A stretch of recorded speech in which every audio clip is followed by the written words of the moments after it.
ছোট গ্রাউন্ড, ছোট বার post, just দেখার মতো একটা টাইপিকার শুট আউট ছিল। এদিকে আছে কলকাতা অরিয়েন্স, যেখানে কিন্তু ভাস্কর দা, শঙ্কর দা, জুয়েল, মাইকেল, আরমেল, পলাশ দা, মঞ্জু দা, মহেশ দা, আরো অনেকেই আছে। অ্যান্ড কলকাতা অরিয়েন্সের এগেনস্টে কিন্তু আমরা দেখতে পাচ্ছি টাইগার স্পোর্টিং ক্লাব, যেখানে কিন্তু নেউল দা, গোপাল দা, আরো অনেকেই আছে। জাস্ট শেষ অব্দি ভিডিওটা দেখো, তাহলেই বুঝতে পারবে কে জয়লাভ করলো এই টাইপিকার শুট আউটে।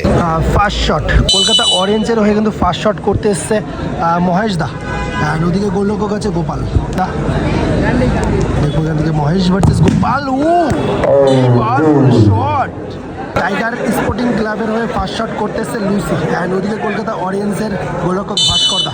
দেখো লুসি ভার্সেস ভাস্কর। দেখো লুসি ফার্স্ট শট, এখান থেকে গোলটা করতে পারবে কিনা লুসি। ভালো শট, গোল। কলকাতা অরিয়েন্সের হয়ে সেকেন্ড শট করতে এসছে মঞ্জু দা, অ্যান্ড ওদিকে গোলরক্ষক গোপাল দা। মঞ্জু ভার্সেস গোপাল। ভালো শট মঞ্জু দা, পাওয়ারফুল শটটা রেখেছিল অ্যান্ড গোল। কিন্তু সেকেন্ড শট করতে এসছে নেহাল, অ্যান্ড ওদিকে গোলরক্ষক চেঞ্জ আছে, ভাস্করদার জায়গায় কিন্তু জুয়েল এসছে। দেখ এখান থেকে নেহাল ভার্সেস জুয়েল। শটটা রেখেছিল নেহাল অ্যান্ড গোল। ভালো। কলকাতা অডিয়েন্সের তৃতীয় শট করতে এসছে ভাস্করদা। ভাস্করদা ভার্সেস গোপাল অ্যান্ড গোল। ভালো গোল এখান থেকে ভাস্করদা। গোপালদা ভার্সেস ওদিকে শঙ্করদা। শঙ্করদা কিন্তু আবার চেঞ্জ হলো ওখান থেকে।